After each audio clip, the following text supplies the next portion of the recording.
Olá, amigos telespectadores, amigas telespectadoras. Na edição de hoje nós temos várias entrevistas, várias informações, vários blocos de notícias bastante interessantes. Eu começo num bate-papo com o carniceiro Renzo Garibaldi. Mas não vai se assustar com essa história de carniceiro, não. Carniceiro em espanhol é açougueiro e ele é de Lima, no Peru, onde comanda a Osso Carniceria e Salumeria, que tem se transformado num dos melhores restaurantes do mundo. Para vocês terem uma ideia, está na lista dos 50 melhores. E o Renzo, ele começou como açougueiro, depois alguns amigos pediam para ele preparar umas carnes no fundo do açougue, ele tinha ali uma mesa grande, onde não tinha talheres, não tinha pratos, não tinha nada, o pessoal comia com a mão, e por isso ele defende, inclusive, essa tese, que eu assino embaixo. É mais gostoso você comer uma carne que tem aquele ossinho delicioso com a mão, depois dar uma lambida nos dedos, como a gente faz em casa e tem vergonha de fazer no restaurante, mas é muito mais gostoso e essa relação com a carne fica muito mais saborosa. Eu conversei com o Renzo Garibaldi no Pop-Up 23, que é o restaurante do Tivoli Hotel na Alameda Santos, em São Paulo, onde ele passou 2 semanas oferecendo o que há de melhor nessa culinária de carne peruana e do mundo. Antes, num dia anterior, a gente gravou isso no dia 21 de junho à noite, até eu peço desculpas, vai ter alguma falha aí de som, porque tem algum equipamento eletrônico, nós não detectamos na hora, agora às vezes vai ficar meio ruim de ouvir, mas eu decidi colocar no ar porque as informações são mais importantes que a questão técnica. E também a imagem não fica muito legal, porque está muito escuro ali no lugar. Um dia antes ele tinha recebido o seu grande amigo e também meu amigo Jefferson Rueda, da Casa do Porco, que na segunda-feira, dia 20 à noite, havia conquistado 3 prêmios da revista Prazeres da Mesa como o melhor do ano. O Jefferson Rueda, que é conhecido como Zefinho, ganhou como chefe do ano pela Casa do Porco em São Paulo, que agora em setembro vai completar 1 ano de atividade, como melhor bar, também a Casa do Porco, e melhor petisco de bar com a sua barriga de porco com goiabada, que é fantástico. Então o Renzo nos recebeu, falou dessa festa que eles fizeram lá com o Zefinho. E para vocês terem uma ideia, também na segunda-feira, na Prazeres da Mesa, a gente tinha mostrado aqui no programa, na revista ABCD Real, vocês vão ver aí na comemoração dos 3 anos do Esquina Mocotó, do meu amigo Rodrigo Oliveira, que aparece aí na foto. Desta vez, o Rodrigo Oliveira levou o prêmio de melhor restaurante de comida brasileira com o vizinho do Esquina Mocotó, o Mocotó, que foi criado por seu pai há 40 anos e que está maravilhoso. Nessa mesma revista, a gente vê o Tiago Banhares, que é do Tantan Noodle Bar. O Tiago, ele figurou na lista para a eleição do chefe revelação do ano, e ao lado do Tiago Banhares aparece o Rodolfo De Santis, do Nino Cucina. E o Rodolfo acabou eleito o chefe revelação do ano com toda a justiça do mundo.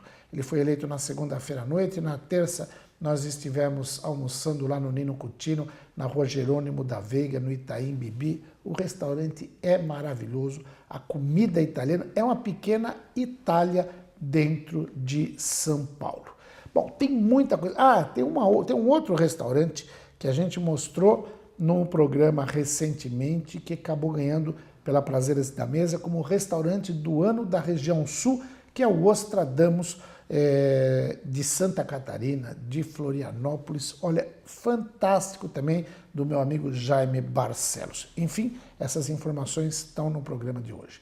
No programa de hoje também a gente vai falar da estreia da peça Troilo e Cressida de Shakespeare, o projeto Shakespeare 39 da Companhia da Matilde de São Caetano do Sul, do meu amigo Eric Busoni. A gente mostra trechos da entrevista com a diretora Beth Dorgan, uma entrevista que já foi levada ao ar quando eles estrearam na Companhia da Matilde em São Caetano do Sul, trechos da entrevista com o Eric Busoni e trechos do ensaio de Troilo e Cressida, que você vai poder assistir de 4 a 27 de julho, de segunda, terça e quarta, no Teatro Sérgio Cardoso, em São Paulo.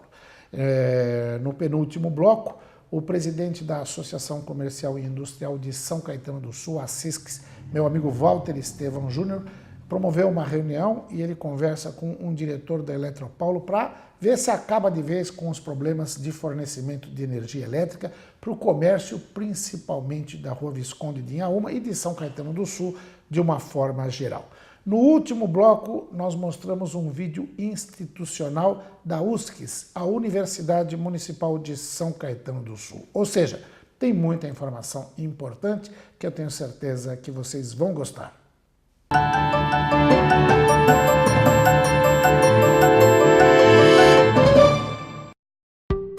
O ABCD é assim. É cultura, lazer, esporte, mobilidade urbana. É histórico. E retratamos isso de forma real, sem maquiagem, sem retoques. Sempre antenados, levamos até você as notícias mais importantes da região, de forma moderna, bonita e muito bem elaborada, com todas as cores. Falamos de política, empreendedorismo, sustentabilidade, saúde, gastronomia, vinhos e muito mais. Falamos do ABCD, porque o ABCD é assim, é vivo, é real.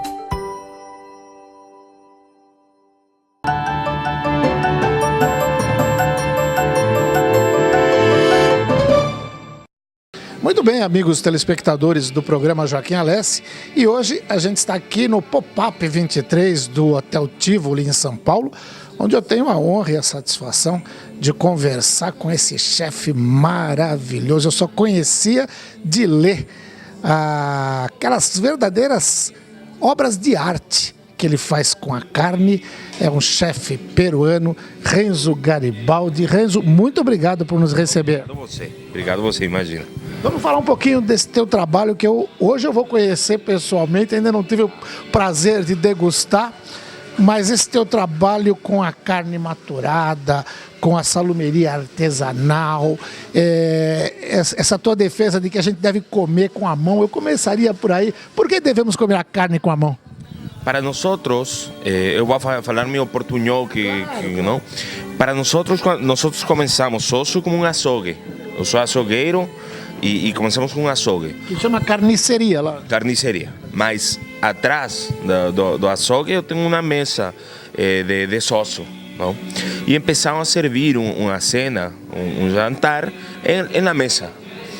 Para nós foi muito difícil tratar de idear o conceito do como servir e que fazer, porque eu não tinha garçons, eu não tinha chefe, éramos açougueiros e charcuteiros e não.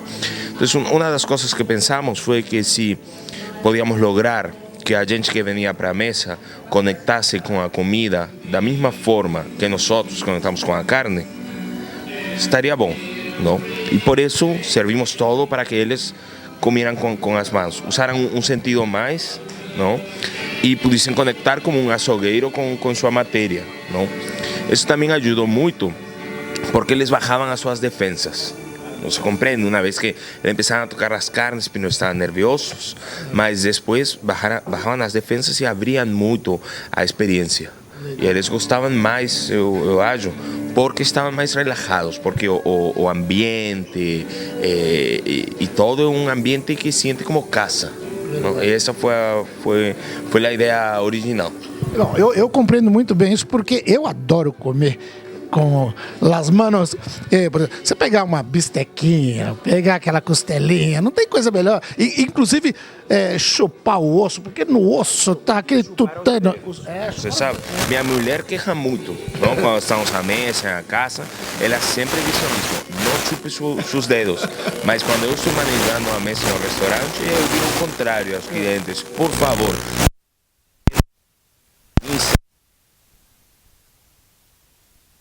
Que é eu não sei se você chegou a conhecer, você está falando de um amigo em comum nosso, que é o Jefferson Rueda, né, o Zefinho, que a gente está gravando isso na terça-feira, dia 21, o programa está indo ao ar dia 28, mas ontem, segunda-feira, dia 20, ele conquistou 3 prêmios importantíssimos da revista Prazeres da Mesa, que é a Bíblia da gastronomia brasileira, e ele veio comemorar aqui com você, né? Sim. Vim aqui com outros amigos açougueiros que temos em comum, um argentino que chama Ariel, um uruguaio que chama Diego, com a gente de Holy Burger, e com, obviamente, a mulher, Janaína, que é quem manda. A Dona Onça. A Dona Onça. Porque senão não viria. Agora, um outro mestre churrasqueiro que fez muito sucesso no Brasil, infelizmente já nos deixou, que era o Bassi. Você conhece, claro, o tempo. Muito dele, mas O Bassi falava o seguinte: não existe carne de primeira e carne de segunda. Existe boi de primeira e boi de segunda. Você concorda com essa tese aí? o que normalmente a gente chama carne de primeira, carne de segunda ou terceira, tem que ver muito com a forma do cozinhar. Mas eu encontro que isso virou muito com o tempo. Não? Eu tenho um grande, para mim, o melhor ou um dos melhores açougueiros do mundo, que é Dario. E ele sempre fala que a receita mais importante, antigamente, era a receita do fundo, do caldo. Tá? E você para isso usava ossos. Não? Hoje, o que a gente quer mais é o filé mignon. O filé mignon não tem sabor. O filé mignon o que tem é a particularidade de que você pode ser muito rápido. Eu encontro que toda carne é carne de primeira se você sabe o que fazer com ela. Obviamente, se o animal recebeu a alimentação correta, teve a vida correta, foi beneficiado de forma correta, enfriado, todo o processo. Mas a carne tem que ver com o que você vai ser. Se você quer fazer um guisado de longa cocção e você vai usar filé mignon, a pior carne que você pode usar. Mas se você pode usar cupim, esse só queda legal. Eu vi nos menus de degustação que você oferece, são 3 hoje aqui. A gente está até em dúvida qual vai escolher, porque os 3 são fantásticos, é difícil. Mas você não vai poder escolher. Ah, não? O primeiro foi os primeiros 3 dias, hoje você tem o segundo. Hoje é o segundo. Mas se há algo que você queira testear do primeiro, podemos fazer para você. Opa, maravilha. Agora me chamou a atenção quando eu estava lendo lá, o osso mess. O que é osso mess? Osso mess é um sobremesa. Há uma sobremesa muito famosa em Inglaterra que chama Eton Mess. O mess é desastre, o problema, não? Eton é uma escola em Inglaterra. E a história diz que na escola o mayordomo, o garçom, tinha uma pavlova, que é uma sobremesa, e ela cai. E para não volver a ser, porque tomava muito longo, ele pôs todo um frasco. Não? E ele chamou Eton Mess. Mas não é naquele vidro, então? Mas em osso, nós temos uma versão similar, mas tem bacon, tem caramelo do bochecha do porco e tem helado defumado. Então, um osso mesmo. E esse com certeza nós vamos degustar daqui a pouquinho. Nossa sobremesa está sempre. É a única sobremesa que sempre servimos desde que começamos em todos os eventos que hemos hecho. Isso sempre está presente. Maravilha. Nós temos muitos telespectadores que gostam de viajar, que gostam de gastronomia. Com certeza muita gente está imaginando uma viagem ao Peru, a Lima. E você me contava até que na localização onde está o osso, que é lá em La Molina, né? É um lugar de muitos apartamentos, é uma área mais residencial, muita casa e tal.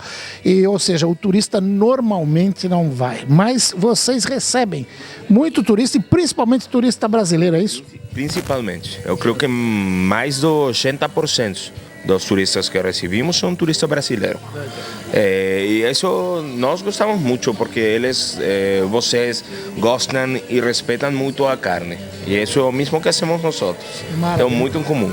E eu tenho certeza que a gente vai estar nas próximas levas de turista que vai visitar o osso. Com certeza a gente vai conhecer a tua cozinha aqui hoje, vai degustar. E quero te agradecer por conceder a entrevista. Parabéns por esse trabalho. Espero que você volte mais vezes ao Brasil. Eu venho muito. Este ano está em minha 8ª vez aqui. Assim que eu adoro vir para São Paulo, assim que eu vou ver muito você. Tá ótimo. Obrigado. Renzo Garibaldi, chefe do Osso de Lima, Peru, conversou com você. Muito bem, depois de assistir a essa entrevista do Renzo Garibaldi ali no Pop-Up 23 do Tivoli Hotel em São Paulo, a gente vai mostrar um pouquinho do espetáculo de gastronomia que ele proporcionou nesse jantar da noite de 21 de junho. Ele começou com um carpaccio, né? Uma carne fininha, crua, com vários temperos. Maravilhoso esse carpaccio produzido pelo Renzo Garibaldi. E ele começa essa degustação com uma harmonização completamente diferente. Eu confesso que não imaginava. Ele faz uma harmonização com uma cerveja, com a Paulaner Weissbier, que é uma cerveja de trigo. E olha, harmonizou perfeitamente bem com o carpaccio feito pelo Renzo Garibaldi. Na sequência, ele trouxe costilhas de barbecue, ao molho de barbecue, né? São umas costelas, e harmonizou com um vinho que eu jamais imaginaria essa possibilidade de harmonização, que é um vinho alemão meio seco, ou seja, ele tem bastante teor de açúcar adocicado, né? Não é um Trocken, porque o Trocken seria só seco, ele é demi-seco. Ele chama Pfaffmann Riesling Pfalz, que é da Alemanha. Foi uma harmonização muito interessante, promovida pelo Renzo Garibaldi. Na sequência, os sliders, ou mini hamburguesas, né? Os mini hambúrgueres, que o chefe peruano ofereceu para a gente degustar e que foi harmonizado com um Montes Reserva, um vinho chileno, Chardonnay, da uva Chardonnay, da região de Apalta, das encostas ali da Cordilheira dos Andes, também maravilhoso. Na sequência deste jantar, tivemos um assado de tira com chimichurri. Ele lembrava muito um paiar de filé, né? Muito embora na entrevista ele tenha falado que filé mignon não tem gosto de nada, eu concordo com ele.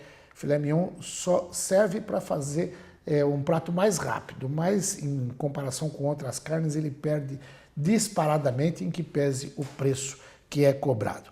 Esse assado de tira, que é da parte do acém, e ele faz um paiar de assado fantástico com molho chimichurri, que é um molho típico argentino, né? E o peruano invade o país, outro país aí da América do Sul, para mostrar esse tempero. E serve com um vinho australiano.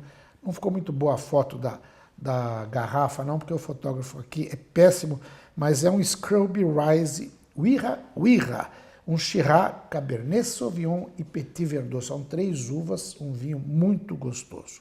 Na sequência, ele produziu a melhor harmonização da noite. Um bife angosto, um Angus Dry Age, ou seja, de uma idade bastante interessante, esse Angus, né, com uma farofa fenomenal, onde ele usa um milho peruano fantástico. Ele harmonizou, para mim, com o melhor vinho da noite, que é o Amancaia Malbec Cabernet Sauvignon de Mendoza, da Argentina. Um vinho delicioso, esse Amancaia, né, que é uma joint venture ali, feito pelo pessoal da Catena, né, que produz uns vinhos maravilhosos, é a maior vinícola de Mendoza, com uma vinícola de predominância francesa, né, que, olha, o Philippe de Rothschild. Houve uma união de Philippe de Rothschild com o Catena e eles produziram esse Amancaia maravilhoso. Na sequência, a gente tem o Agil à la brasa com ensalada osso. Esse Agil é uma carne de um gado especial, especialmente criado, principalmente no Japão, onde ele foi desenvolvido.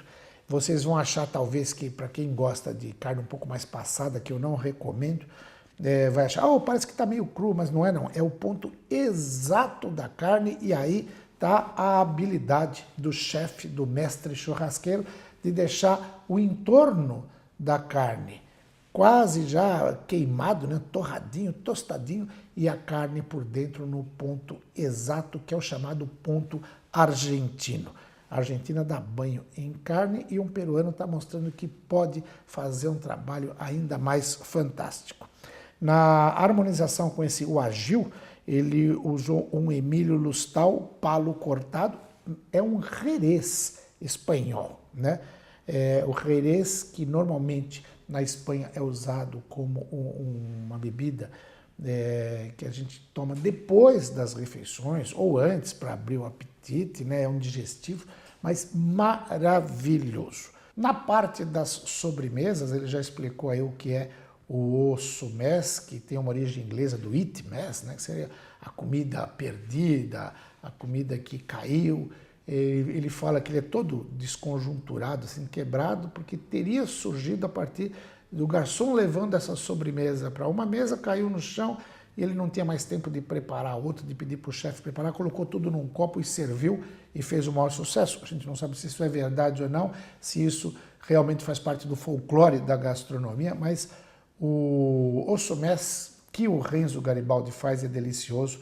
São pedaços de morango, um creme, um suspiro e uma lasca de bacon, porque agora está na moda usar bacon em tudo quanto é lugar, inclusive na sobremesa. Mas ficou uma delícia. Ele harmonizou com um vinho de sobremesa, um afincado tardio Petit Manseng de Mendoza, da Argentina. E a sobremesa final foram merenguitos nitrogenados, né? Uma delícia, com doce de leite no fundo, aquele merengue maravilhoso que ele harmonizou, imaginem só, com um bourbon, isso mesmo, o mais fino dos whiskies, né? Um bourbon, um Jim Beam norte-americano dos Estados Unidos, e o segredo dele aí foi botar um gelo que ele tinha preparado na infusão. Nós até perguntamos, pô, mas é gelado, a infusão é quente? Existe infusão a frio, claro, mas onde ele usa um toque também de bacon, de carne de porco, e dá um sabor especial para o gelo. Mas eu não tinha imaginado essa sobremesa harmonizando com um bourbon fantástico como o Jim Beam. Ou seja, foi um jantar para ficar na história.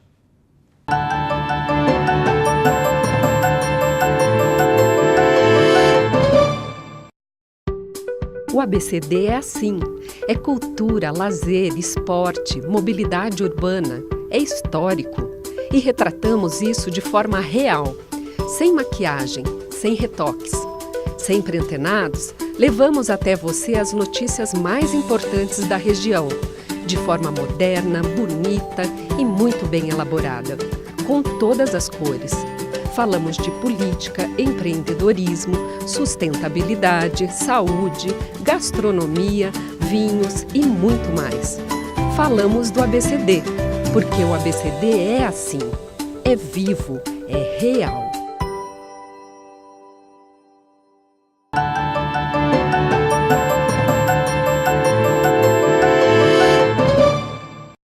Agora a gente vai assistir alguns trechos de uma entrevista que eu já fiz com a Beth Dorgan, diretora de Troilo e Cressida, com o Eric Busoni, porque Troilo e Cressida estreia dia 4 de julho no Teatro Sérgio Cardoso, ali no Bexiga, em São Paulo. Fica o mês de julho todo, vocês estão vendo aí as datas, é segunda, terça, quarta, tem horário à tarde para quem quer ver a peça. Olha, vale a pena conferir.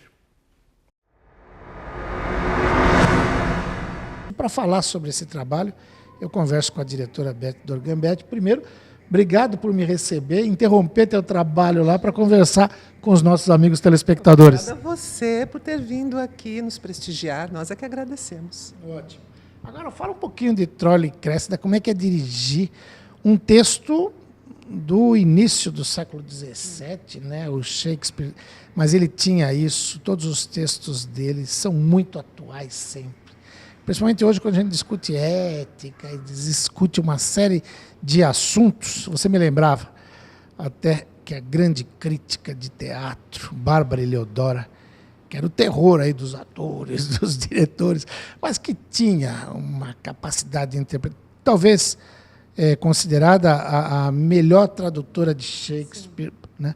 E eu tive a honra de brincar um pouquinho de teatro com ela. Você me lembrava que no Roda Viva ela falou que essa era a peça para ser montada. Por quê? Essa é a peça para ser montada? Joaquim, Troilo e Cressida é uma peça muito interessante porque, em primeiro lugar, ela é muito pouco montada. No século XX, ela começou a ser redescoberta. Há algumas montagens muito interessantes em alguns países, na Inglaterra principalmente, e em outros países também. Talvez porque o século XX traga a grande questão da ética, traga a grande questão de guerras terríveis, porque até o século XIX as guerras eram horríveis, matavam milhões de pessoas, mas ninguém via isso pela televisão. A partir do momento em que nós começamos a ver o que está acontecendo em tempo real, eu acredito que a consciência em relação à destruição e a esse terror fica mais forte. E o Troilo e Cressida é um texto que traz exatamente a Guerra de Troia como uma circunstância. Claro que Shakespeare, quando coloca a história durante a Guerra de Troia, não está falando apenas disso, ele está falando da situação real da Inglaterra na sua época, ele está falando da crise da Inglaterra com a Rainha Elizabeth, ele está falando... Elizabeth I. Bom citar, porque a atual, que está com 90 anos, ela não tinha nascido nessa época. Não tinha, Elizabeth I. Ele está falando da questão da Inglaterra e da Espanha. Então, é claro que ele, como um autor da sua época, situa a questão lá, em Troia, mas, na verdade, falando de questões atuais para ele. O verdadeiro clássico é esse, não é? Hoje, quando nós lemos Troia e Cressida, a impressão que a gente tem é que está acontecendo aqui no Brasil. Não, só para encerrar, agradecendo mais uma vez a oportunidade, eu queria dizer o seguinte. Eu queria agradecer ao Eric e a companhia da Matilde, porque eu sou originalmente atriz, eu sou uma atriz. Se você me perguntar qual é a sua profissão, eu sou atriz. Aí o Eric, eu não sei se por muita generosidade ou se porque é maluco mesmo, ele resolveu me convidar. Muito porque eu venho de uma formação da Escola de Arte Dramática, mas também num trabalho com palhaço, que eu acho que é uma linguagem que é muito, muito útil e muito rica para qualquer ator. Então, eu queria deixar aqui o meu agradecimento ao Eric, agradecimento à companhia da Matilde por ter confiado numa atriz. E queria dizer também que esse trabalho, apesar de ter uma direção assinada, na verdade é um trabalho de uma equipe maravilhosa, de 11 atores, jogadores, de iluminação, de cenário, de música, de figurino da Cláudia Shapira, tudo dialoga, tudo faz parte do jogo. Então, não é uma direção que vem com uma concepção pronta, mas é um trabalho de um coletivo apaixonado. Ótimo. Beth Dorgan conversou com você. Das 39 do projeto Shakespeare, 39, essa aqui é a qual? Essa é a terceira. Terceira. A gente estreou em 2013, lá no Centro Cultural São Paulo, onde você esteve, em 2013. Em 2015, estreamos Os Dois Cavaleiros de Verona. Que, aliás, eu adorei, foi assistir no João Caetano. Morri de rir, me diverti. O Eric estava impagável naquela peça. Não, o elenco todo, né? E agora, Troilo e Cressida, que é um outro desafio, né? Exatamente. Agora estamos com Troilo e Cressida. A proposta é de montar as 39 peças do Shakespeare nos próximos 10 anos. Eu acho que vai demorar um pouquinho mais, na verdade, mas estamos aí na batalha. A gente começou com um drama histórico, Ricardo III, depois com uma comédia, Os Dois Cavaleiros de Verona, e agora com uma peça que eles chamam de Problem Play, que é uma comédia problemática, que eles dizem, que é o espetáculo Troilo e Cressida, que foi pouquíssimo montado pelo mundo, e aí a gente lançou esse desafio de trazê-lo agora para o Brasil. No Ricardo III, na verdade, nós tínhamos um grande cenário, algumas dificuldades que, infelizmente, inviabilizou o nosso circuito, a nossa circulação do espetáculo. Então, a partir dele, através dos Dois Cavaleiros de Verona e agora no Troilo e Cressida, a proposta é levar o espetáculo para qualquer lugar.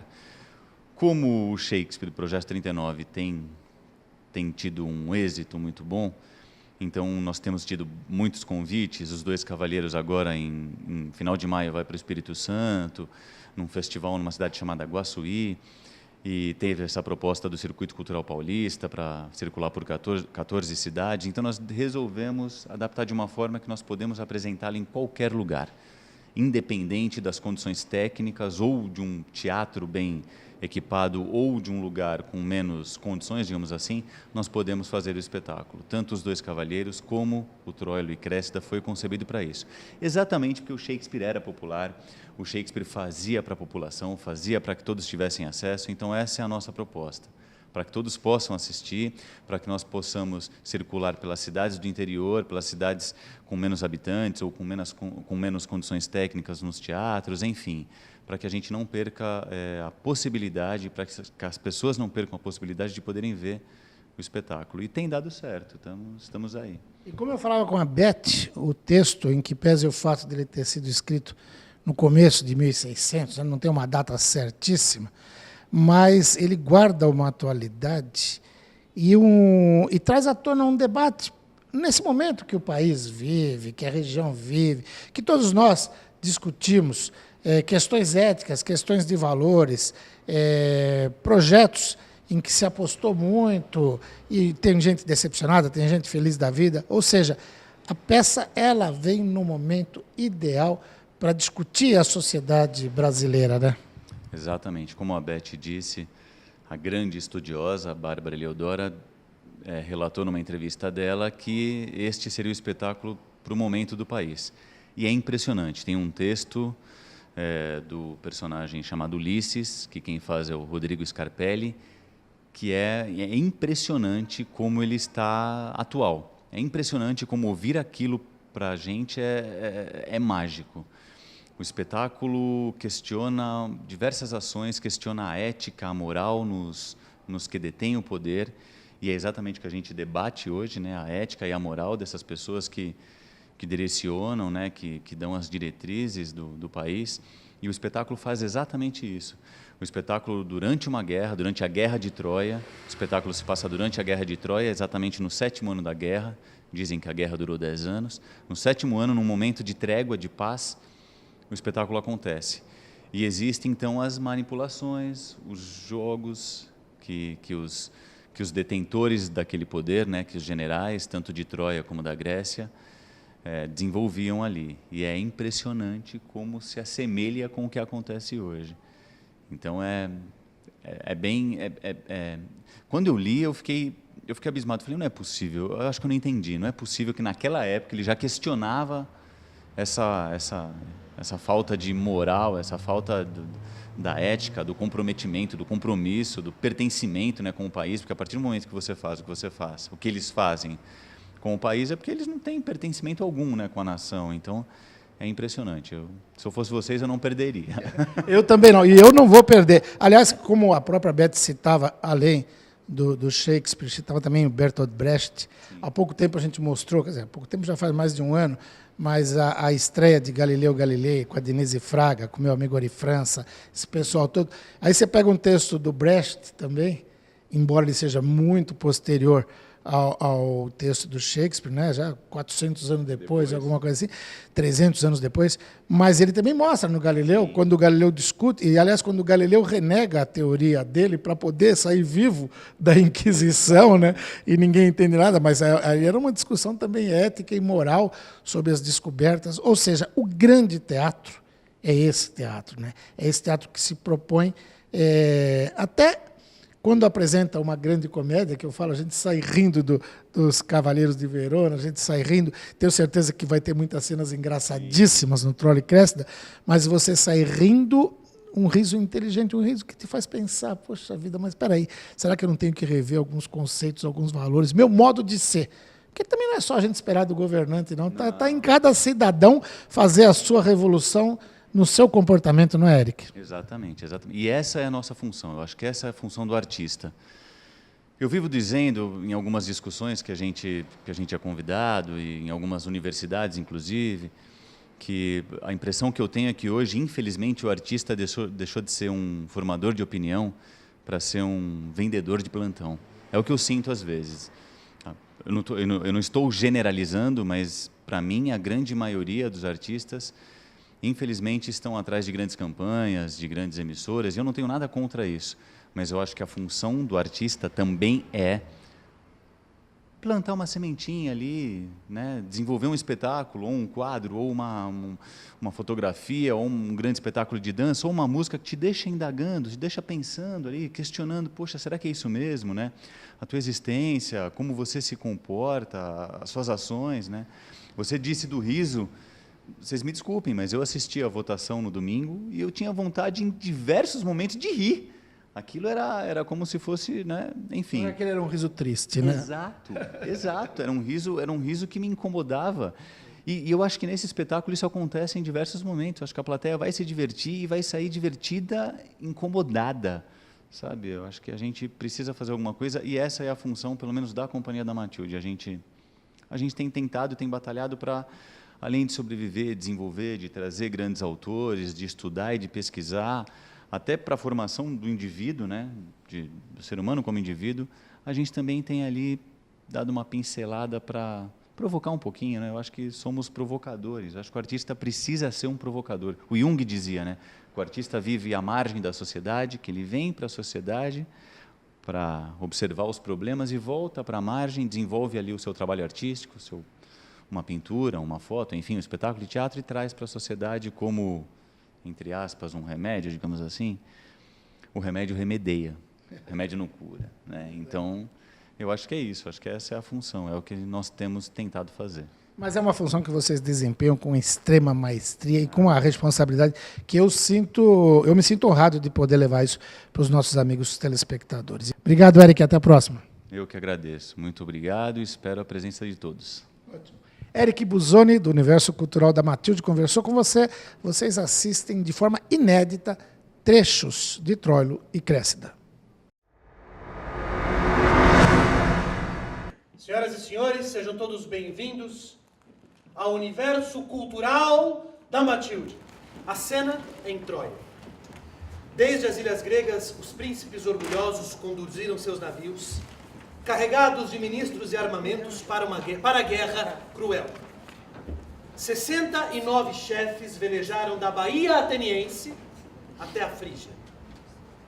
Todos eles fizeram um juramento de saquear e destruir Troia, que guarda em seus muros a raptada Helena. Chame meu escudeiro, quero desarmar-me. Não luto fora dos muros de Troia, se tenho em meu íntimo um combate tão cruel. Que sigam para o campo de batalha os troianos que dominam seus corações, porque o meu já não me pertence. Mas não termina nunca essa bobagem. Os gregos são fortes, além de fortes são hábeis, além de hábeis são cruéis, além de cruéis são valentes. E quanto a mim, Pândaro, eu sou mais fraco que a lágrima de uma mulher, eu sou mais dócil do que o sono, sou menos valente do que uma virgem à noite. Eu sou menos hábil do que uma criança, Pândaro. Pra mim chega disso, chega! Eu não me meto e não faço mais nada. Quem quer comer pão tem que esperar que esteja pronto. E eu não esperei? Esperou. Mas não esperou que separasse o joio do trigo. E eu não esperei? Sim. Mas tem que esperar o fermento, ó, crescer. Eu continuei esperando, Pândaro. O fermento. Mas para fazer o pão, você precisa sovar a massa, fazer o pão, colocar ele no forno e esperar esfriar para não queimar os lábios. Mas até a paciência, Pândaro, se é que é uma deusa. Amor, amor, amor. Nació de ti, nació de mí, de la esperanza.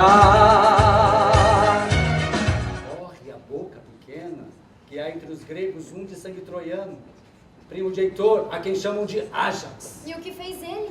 Dizem que é um grande homem, bem plantado em seus pés. Isso é o que fazem todos os homens, a não ser os bêbados ou os doentes ou sem pernas. E por que esse homem deixou Heitor assim tão irritado? Ontem, enfrentou Heitor e derrubou. E a humilhação desde então não permite que Heitor coma ou durma. Mas hoje ele vai lutar furiosamente, eu posso garantir. E Troilo não há de ficar atrás. Ouça o que eu estou dizendo, minha sobrinha. E Troilo também está irritado? Não.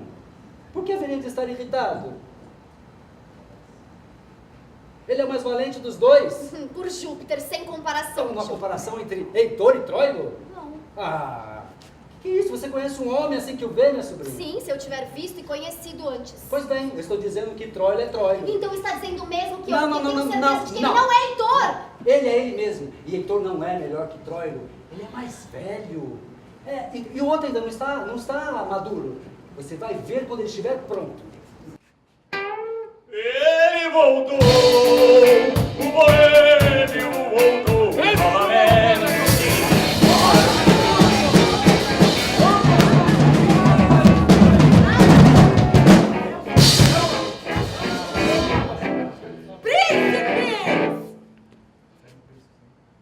Que moléstia os deixou assim tão pálidos?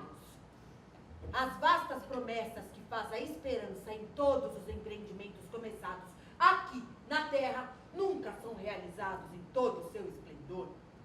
Desastres e fracassos nascem nas veias das mais nobres ações. Não é novidade para nós que, apesar dos nossos cálculos, estamos aquém do nosso alvo e que os muros de Troia resistem após 7 anos de assédio. Toda a ação vivida antes dessa nos trouxe fracassos, desvios e desastres. Então, por que meus príncipes chamam de vergonha o que são apenas provações que manda Deus para pôr à prova a persistência humana?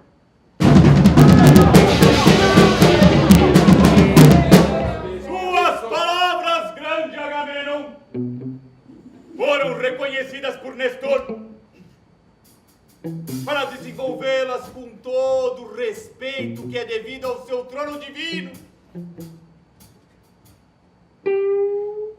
É nas provas do acaso que o homem é testado.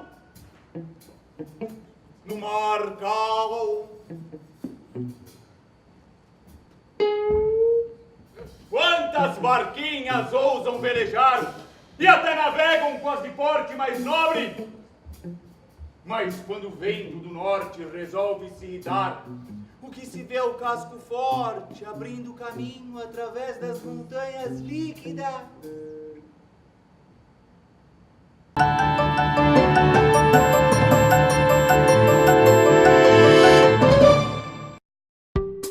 O ABCD é assim. É cultura, lazer, esporte, mobilidade urbana. É histórico. E retratamos isso de forma real. Sem maquiagem, sem retoques. Sempre antenados, levamos até você as notícias mais importantes da região, de forma moderna, bonita e muito bem elaborada, com todas as cores. Falamos de política, empreendedorismo, sustentabilidade, saúde, gastronomia, vinhos e muito mais. Falamos do ABCD, porque o ABCD é assim, é vivo, é real.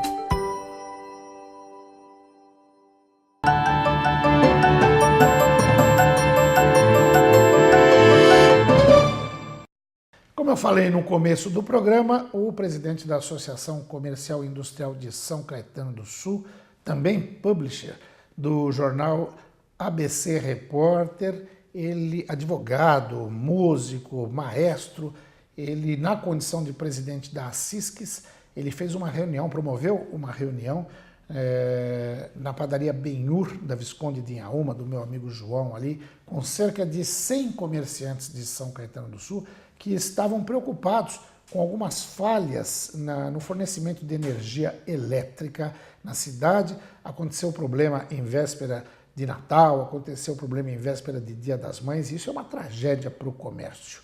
E com 2 meses de atividade, o Walter promoveu essa reunião, levou um representante da Eletropaulo, e aqui ele faz o papel de repórter, entrevista o representante da Eletropaulo, depois ele fala um pouquinho sobre os 2 primeiros meses na presidência da ASSISCS, a Associação Comercial e Industrial de São Caetano do Sul. A polêmica que acabou acontecendo aqui na rua Visconde de Inhaúma por causa da falta de energia, de cortes, está sendo relacionada e está sendo resolvida agora. Nós temos hoje a participação aqui do Dr. José Antônio Martins, que é gerente de clientes públicos, que veio para dizer para nós o que a Eletropaulo faz, qual é o sistema, como funciona e dizer o que a gente vai poder fazer para resolver esses problemas. Aqui nós tivemos mais de 100 comerciantes do bairro, podendo trazer as suas manifestações, as suas cobranças que foram respondidas pela Eletropaulo. De tudo isso que nós falamos, o que é o compromisso hoje da Eletropaulo, doutor? É um prazer estar com vocês, Dr. Walter. Foi muito bom esse encontro. onde nós tivemos a oportunidade de esclarecer os desligamentos de energia, tanto não programados quanto programados. Estamos sensíveis à questão colocada também pela Associação Comercial e os empresários aqui, e conhecendo um pouco da peculiaridade aqui de São Caetano e dessa região, o nosso compromisso é de evitar ao máximo o desligamento nos dias de sábado. Todo desligamento programado, estou falando desligamento programado, ele vai ser direcionado para os domingos e, como já ocorre, sempre com aviso de antecedência para que as pessoas possam se programar, né, cada comerciante se adequar da sua melhor maneira para fazer frente a esses desligamentos que são muito importantes para a manutenção da rede elétrica, lembrando que o nosso objetivo é fornecer energia o maior tempo possível. Muito bem. Walter Estevan Júnior, direto aqui da BU para o programa de Joaquim.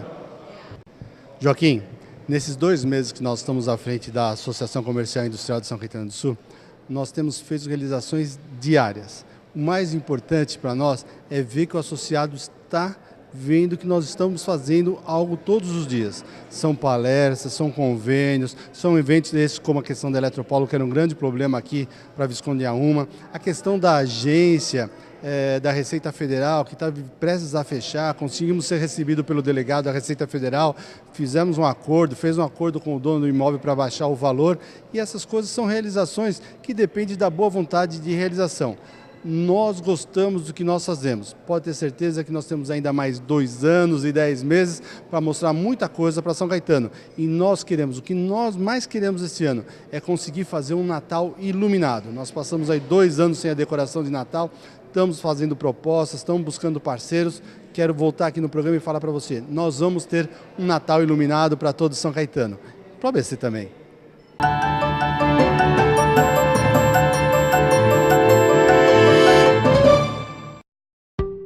O ABCD é assim, é cultura, lazer, esporte, mobilidade urbana, é histórico. E retratamos isso de forma real, sem maquiagem, sem retoques. Sempre antenados, levamos até você as notícias mais importantes da região, de forma moderna, bonita e muito bem elaborada, com todas as cores. Falamos de política, empreendedorismo, sustentabilidade, saúde, gastronomia, vinhos e muito mais. Falamos do ABCD, porque o ABCD é assim, é vivo, é real.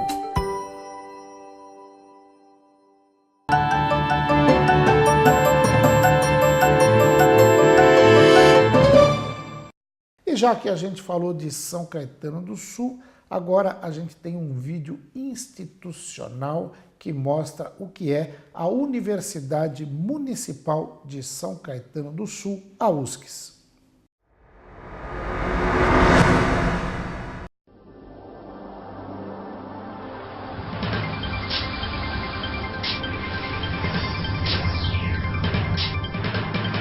Um dos maiores polos industriais do país, o Grande ABC, é formado por 7 municípios, que se estendem por 825 quilômetros quadrados e reúnem mais de 2,5 milhões de habitantes.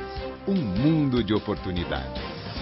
Nesta região, a apenas 15 quilômetros do centro de São Paulo, está São Caetano do Sul, cidade privilegiada, que apresenta o melhor índice de desenvolvimento humano entre os municípios brasileiros. Aqui está localizada a Universidade Municipal de São Caetano do Sul, que, unindo tradição e modernidade, trabalha a educação de forma plena, sempre atenta às oportunidades da região e do país. Forma profissionais altamente qualificados e, mais do que isto, forma cidadãos verdadeiramente comprometidos com a sociedade.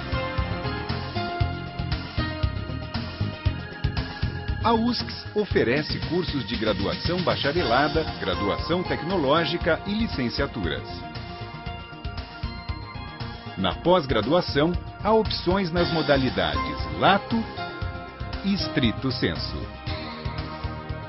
A USCS se destaca pela qualidade do seu corpo docente, formado por professores preparados para ensinar e ajudar o estudante a desenvolver competências e a vencer desafios. A USCS investe em tecnologia. Desenvolveu metodologia própria e possui equipe especializada para disponibilização de conteúdos online.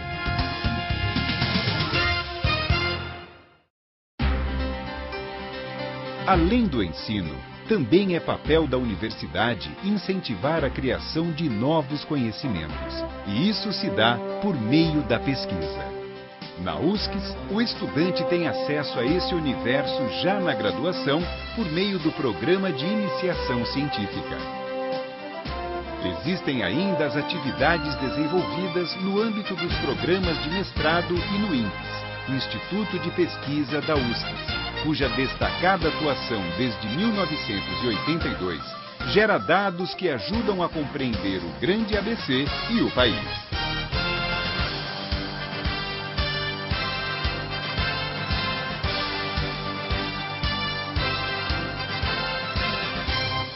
Todo esse conhecimento não fica restrito aos muros dos campi. A USCS dedica atenção especial à extensão universitária, que leva cultura e saber acadêmico à comunidade por meio de serviços, projetos e outras atividades.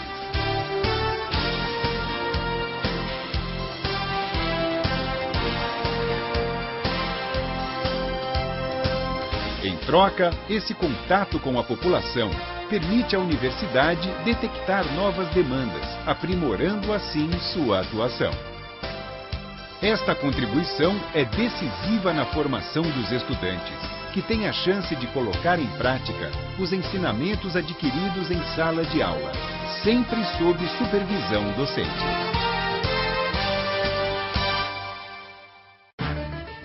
A USCS marca presença no esporte. Além dos jogos da USCS, a universidade apoia equipes de alto rendimento, compostas por atletas de ponta, que representam o país em mundiais, pan-americanos e Olimpíadas.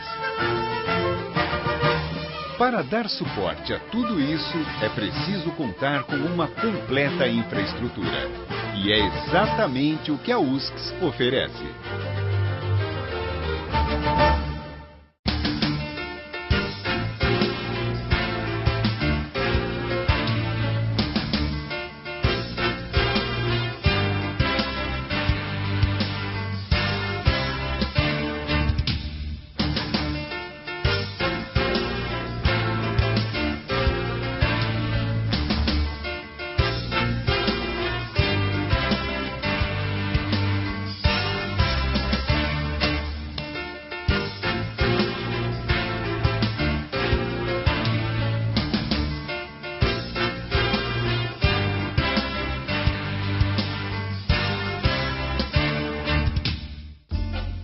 Todas essas conquistas têm um marco. 1º de agosto de 1968, data do início das aulas na então Faculdade de Ciências Econômicas, Políticas e Sociais. Em 1970, a instituição passa a se denominar Instituto Municipal de Ensino Superior de São Caetano do Sul, IMES. No ano 2000, o Conselho Estadual de Educação elevou o Instituto à condição de centro universitário. Em 2004, a instituição atinge o status de universidade. Surge oficialmente a Universidade Municipal de São Caetano do Sul. O ponto alto de toda essa trajetória de sucesso está no fator humano. Até o momento, a USCS já formou mais de 23 mil profissionais. São pessoas para quem a USCS teve e ainda tem um importante papel no processo de evolução pessoal e profissional. Ensino, pesquisa, extensão, infraestrutura e tradição. Todos esses ingredientes têm levado a um resultado insistentemente perseguido por todos os setores da USCS: aproximar seus estudantes das boas oportunidades oferecidas pelo mercado de trabalho. Dados de uma recente pesquisa realizada com os estudantes dos últimos anos comprovam que a receita vem dando resultado. Em média, 91% dos estudantes de graduação já estavam trabalhando antes mesmo do término do curso. Destes, 88% atuavam em sua própria área de formação.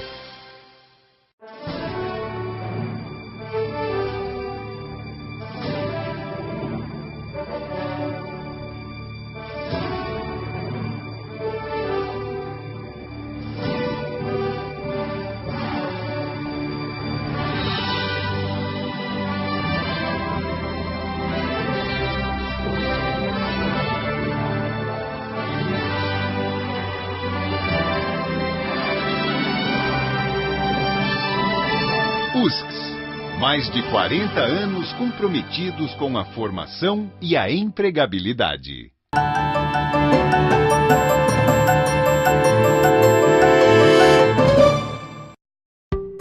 O ABCD é assim.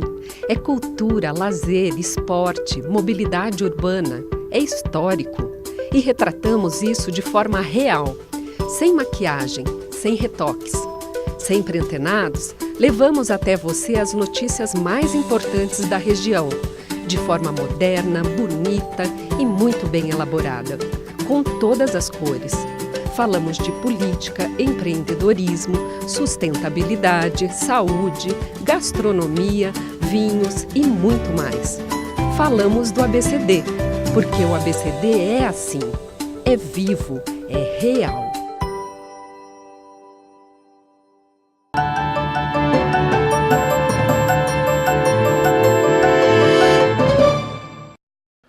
Muito bem, amigos telespectadores, amigas telespectadoras, eu tenho certeza de que vocês curtiram cada informação, cada entrevista, cada bloco de notícias trazido na edição de hoje. Por isso, eu conto com a sua audiência no próximo programa. Até lá!